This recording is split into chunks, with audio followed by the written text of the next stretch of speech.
HOA bans me from renting my own house, true story. You saved for years, poured your heart into buying your dream home, a place you own, a place that's yours to shape. You imagine the freedom to live as you choose, to make decisions about your property. But then, a letter arrives. It's from your homeowners association, the HOA, the people you trusted to keep your neighborhood safe and orderly. And that letter? It tells you that you can't rent out your own house to help pay the bills. Your home, your investment, your future, suddenly, it's not fully yours anymore. This is the true story of Lauren Carter, a 34-year-old single mom in Florida, who faced exactly that nightmare. In 2022, what began as a simple plan to rent her townhouse while traveling for work spiraled into a battle against a secretive HOA board, backroom deals, and a web of intimidation that threatened her financial stability and her daughter's future. Lauren's fight wasn't just about one rule or one fine. It was about power, who holds it, who abuses it, and what happens when one determined homeowner decides to stand up. This is a story of betrayal, resilience, and the hidden world of HOAs that control millions of American homes. Lauren Carter was no stranger to hard work. At 34, she was a single mom raising her 7-year-old daughter, Mia, in a sunny, gated community called Sunset Palms in Sarasota, Florida. In 2018, Lauren bought her dream home, a 3-bedroom townhouse with a small backyard, white stucco walls, and a view of palm trees swaying against the Gulf Coast sky. It cost her $275,000, every penny of her savings, plus a mortgage she stretched to afford. Sunset Palms was everything she wanted for Mia: top-rated schools, a sparkling community pool where kids splashed all summer, quiet neighbors who waved as they walked their dogs. The HOA dues were steep, $285 a month, but Lauren paid on time, every time. Those dues promised manicured lawns, a safe playground, and community events like movie nights by the pool. For a single mom working as a marketing coordinator, it felt like a haven. In spring 2022, Lauren's life took a turn. Her company, a healthcare marketing firm, offered her a promotion, senior coordinator, with a $15,000 raise. The catch? She'd need to relocate to Georgia for 6 months to oversee a new office launch. It was temporary, but it meant leaving Sunset Palms. Selling her home wasn't an option. The market was shaky, and Lauren didn't want to uproot Mia's school life. Instead, she had a plan: rent out the townhouse to cover the mortgage while she and Mia lived in a small apartment in Georgia. It was practical, smart, and Lauren thought within her rights as a homeowner. Lauren researched the rental market. Sarasota's demand for short-term rentals was high, especially for professionals like traveling nurses. She listed her townhouse online for $2,000 per month, emphasizing its proximity to hospitals. She called the HOA office to confirm the rules. The manager, Karen, said, "Rentals over 30 days are fine. Just submit the lease for approval." Lauren complied, signing a 6-month lease with Sarah, a 28-year-old traveling nurse. Lauren prepared meticulously. She hired a property manager, got landlord insurance, and left the house spotless. She and Mia packed for Georgia, excited for the adventure. 3 weeks after Sarah moved in, Lauren's world turned upside down. A certified letter arrived at her Georgia apartment, forwarded from Florida. It was from the Sunset Palms HOA, marked urgent, notice of violation. The letter was cold and formal: short-term rentals are prohibited. Terminate the lease immediately or face fines. Lauren was floored. She'd followed the rules, confirmed with the HOA, and signed a legal lease. Now, they were demanding she evict her tenant. A nurse helping Sarasota's hospital during a staffing shortage. She called the HOA office, her heart racing. Karen, the manager, was dismissive. The board voted last month to ban all rentals. "You should have known." Lauren protested, "You told me 30 days was fine. I wasn't notified of any vote." Karen's reply was icy, check the bylaws. It's your responsibility to stay informed. Lauren demanded proof of the vote, meeting minutes, notices, anything. Karen hung up. Lauren wasn't going to let this slide. She took a weekend off, drove 8 hours from Georgia to Sarasota, and walked into the Sunset Palms HOA meeting with a fire in her belly. The community center was packed, 50 residents, more than usual, curious about the rental ban rumors. Richard presided at a table with 4 other board members, all stone-faced. Lauren waited for open comments, then stood up, letter in hand, and let them have it. The meeting. Lauren's questions were direct. When was the vote to ban rentals? Who was notified, and how? Where are the meeting minutes? Richard cut her off. Ma'am, please sit down. This is not a debate. His tone was patronizing, his smile tight. Lauren held her ground. I'm a homeowner.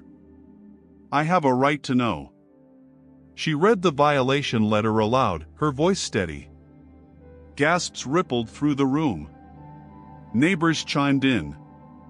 Emma, I didn't get a vote notice. Carlos, I rent my spare room. Are you banning that too? Priya, this sounds illegal. Show us the records. Richard banged his gavel, adjourning the meeting early. He and the board left abruptly, avoiding eye contact. Lauren left the meeting furious but focused. She wasn't a lawyer, but she was a problem solver. Back in Georgia, she spent nights after Mia's bedtime researching Florida HOA law, fueled by coffee and determination. What she found changed everything. Florida statutes, Chapter 720, any rule restricting property use, e.g., rentals, requires 14-day notice to all homeowners and, for major changes, a 2/3 community vote. Amendments must be recorded with the county clerk. Lauren checked Sarasota County records, nothing was filed. Meeting minutes must be available within 30 days. Sunset Palms hadn't shared minutes in years. Lauren called Priya, who confirmed, this is textbook illegal rulemaking. They're banking on no one checking. Carlos canvassed neighbors, finding 20 others who missed the vote. Emma uncovered an old email about a special meeting held on a weekday morning when most residents were working. Lauren, Priya, Carlos, and Emma formed an informal task force, meeting via Zoom. Priya drafted a formal records request, citing Florida law. Carlos rallied younger residents, creating a group chat called Sunset Truth. Emma, a retiree with time, scoured old HOA newsletters for inconsistencies. They found red flags. The board claimed a $50,000 security upgrade justified recent dues hikes, but the gate system was unchanged. Richard's brother owned a landscaping company paid $30,000 annually by the HOA, despite shoddy work. The board replied to the records request with a vague letter, documents are under review. They posted a notice warning residents against spreading misinformation. Lauren's group emailed every homeowner, sharing their findings. The group chat grew to 50 members, buzzing with outrage. The board wasn't budging, and the fines were piling up.